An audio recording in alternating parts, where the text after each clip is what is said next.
How do you know when you're ready to start dating? When should you talk about important values with the person that you're dating? What's the best time or way to let a person know that things are not working out? This is the Truth Pop Podcast with Jake and Cathy, a Catholic take on faith and culture. Be sure to subscribe. Hello and welcome to another episode of the Truth Pop Podcast. I'm Cathy. And I'm Jake. And we are a married couple giving you a Catholic take on faith and culture, helping you to live out your faith in modern day society. These are some of the common questions that people have when it comes to navigating that complicated dating scene. And it's very complicated, especially nowadays, right, babe? Yeah, I mean, my heart goes out to you if you're in the middle of it. And if you're trying to pursue a Christ-centered relationship, that's very countercultural in the world today. So we just want to give you some practical tools and most of all, just encouragement that you're not alone and that there are so many people who are pursuing that as well. So we are actually really excited to be participating in a Catholic dating panel discussion that's going to be going on this Saturday night, April 13th. It's going to be in Chicago. Actually, it's at the place Jake and I met, St. Alphonsus Catholic Church. Isn't that amazing, babe? Yeah, it's crazy. It's like full circle. I know, yeah. So come to St. Alphonsus Catholic Church in Chicago, Illinois at 7 p.m. Jake and I will be there along with a couple other couples, and we're going to be giving a dating panel and just giving some practical advice about dating and relationships and how to put Christ at the center of your vocation. So you are welcome to submit any dating questions that you might have. If you want to do that, you can check it out on our brand new website, truthpop.net. Click on the contact tab there and just send in your question, and we'd be happy to just dig into that for you and maybe someone else who's struggling in a dating relationship right now. But what's the first question that came in, babe? How do you know you're ready to date? I personally think that you're ready to date when you really understand what the purpose of not only dating is, but marriage. The purpose of marriage. Yeah, right? I agree, because I think when we learn from Hollywood, when we watch all those rom-coms, we watch all those TV shows, we almost kind of get brainwashed by society that like when you find the one, your life is going to be butterflies and rainbows. Like your life is going to be happy and all your problems will go away once you find the one. But that is simply not true. And I think we need to go back to, first of all, what is the purpose of dating? We need to ask. And then what is the purpose of marriage? Yeah. Before you can answer that question of, are you ready? Yeah, I totally date? agree. Because I think if you're asking myself like these questions that Hollywood oftentimes asks, like, oh, like, how am I going to find the person who's going to make me completely happy? I think that right there is a red flag question, because the question should be, how can I make somebody else happy? So we have to be completely fulfilled in our identity as a son or daughter of Christ. Like, Jesus needs to be the one who's going to heal those wounds in our life. Because I had a lot of wounds in high school and college, and I thought that, oh, like, once I meet my future wife, like you said, babe, that like I'm suddenly going to feel better. But I think I looked at dating and marriage so immaturely. And I think it really took a lot of deep prayer and soul searching to realize that, I was called to marriage, but the purpose of marriage was actually to help you get to heaven. Right. So the purpose of dating is to discern marriage. And then the purpose of marriage is to bring Christ into the world and to help your spouse get to heaven.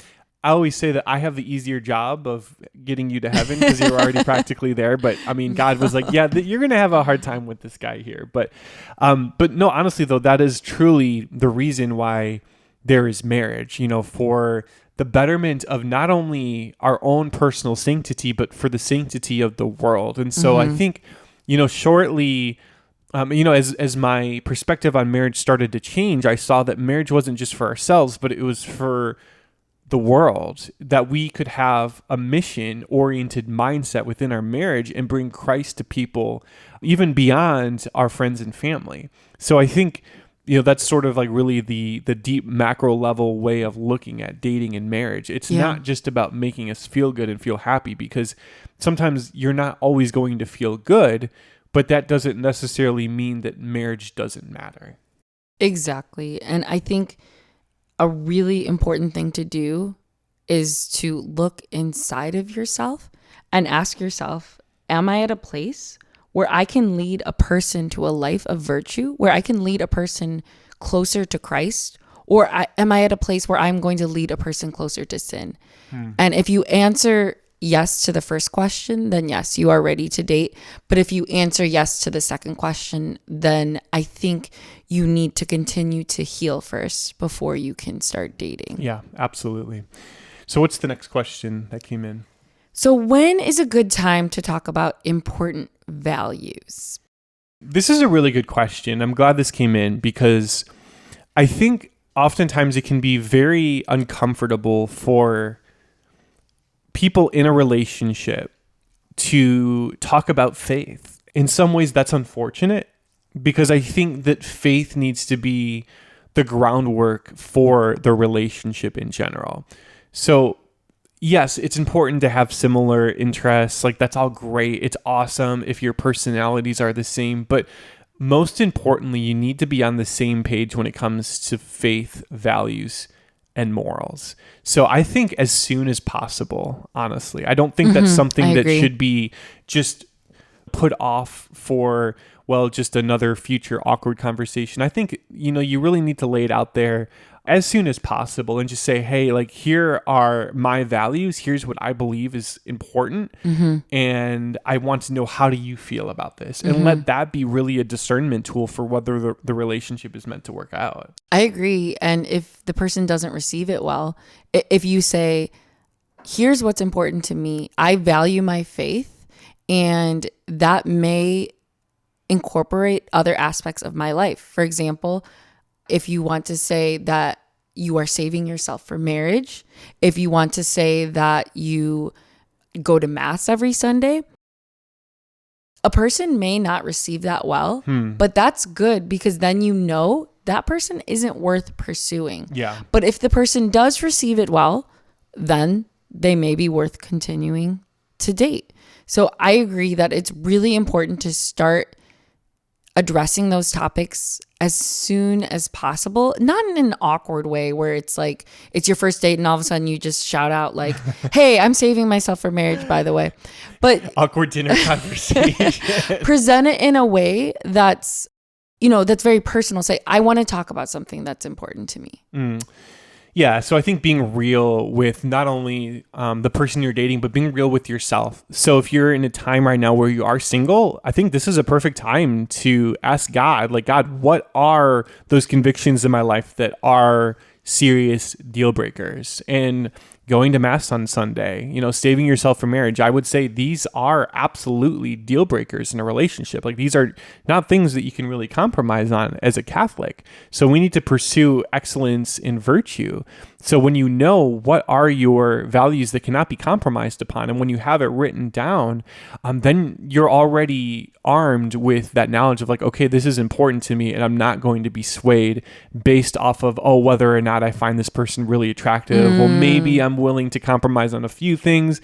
No, like, God is going to put Mr. or Mrs. Right in front of you if you're called to marriage, but it needs to be grounded based off of what those fundamental values are in your life. And once you address that, I think it's really good to establish healthy physical boundaries within the relationship. Yeah, no, I think you're right, babe. And I think both of us had experiences before we met each other where we realized that, yeah, this is so important to be intentional about what our expectations are about purity. And I think that, there were so many moments before I met you where I wasn't intentional, where I was willing, to get up to a certain point of temptation because we weren't communicating like, hey, I'm not willing to go beyond this point. But I think that when we met, we were able to have that conversation right away and set the groundwork and say, hey, like, we're not going to compromise on this. Like, we are going to respect each other and respect, what God has planned for us if he's calling us for, to marriage. And that was something that we were able to articulate out loud. The next question is, what is the best way or time to let the other person know when things are not working out? This is a tough one because our culture is so used to ghosting where, they just completely just stop talking. And, this is such an immature thing to do because it's just not showing respect to that person. Yeah. And every single human being has dignity and they deserve to know what's going on. And I think I would say the best thing to do is just be very intentional and be kind. You mean you don't want to just be like, hey, nope, don't like you like that. But you want to be kind about it. But I think it's so important to be intentional and share what you are feeling. Mm-hmm. And you don't want to keep leading people on. I think this is a really, really difficult question because I think at a certain level, you're not necessarily going to know right away if it's going to work out or not. When I was at a Catholic college, I remember that the dating scene was like hot or cold, where a lot of times all of us were so hyper-focused on pursuing the vocation of marriage that we had it on our minds right away. Like, am I called to be with this person? And we were asking ourselves that question on the first coffee date. Yeah. And then I would be so guilty of like just, completely ghosting after because I was afraid of like, and I think that this for me was really a learning experience of how, sometimes you're not going to know right away. Right. Because it's a process. Like we live in an instantaneous culture where we're like, we want this right away. But like, dating's a process where you might not know that you're meant to marry that person on the first date. So it's a matter of like being okay with the uncertainty up to a certain point where you don't necessarily need to, you can't necessarily expect a sign from God on the third date where you're seeing, a rose after doing the, Saint Therese novena, right? I mean, that's not always going to happen. So I think we have to be practical and logical about this.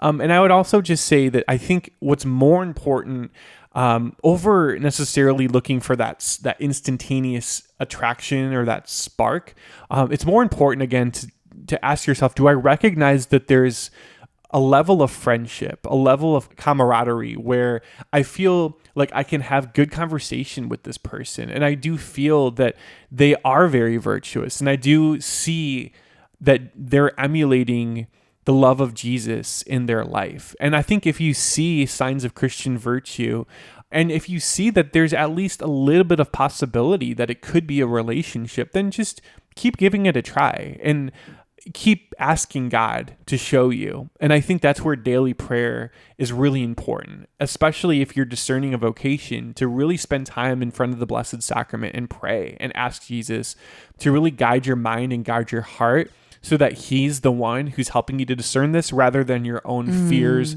wounds, or even maybe past trauma from, past experiences. Because, in past relationships, I recognized how much fear was really controlling me, and I didn't really trust in God's plan for my future relationship and marriage. And I think, babe, that when we met, I had that level of peace that I hadn't really had any time before that.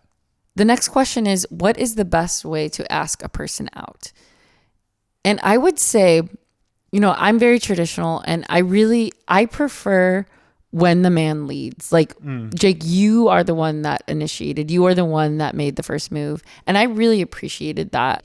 You called me, we talked on the phone, and you said at the end of our phone call, I would like to take you out on a date. Yeah. I said the 4-letter word, didn't right. I? You used the word date. And that was just so refreshing because so often people will be like, yeah, like want to hang out sometime. And it's like, and then you're stuck wondering like, wait, is this a date? Are we just friends? And I don't think that's fair to the woman. I think that really plays on her emotions. Yeah.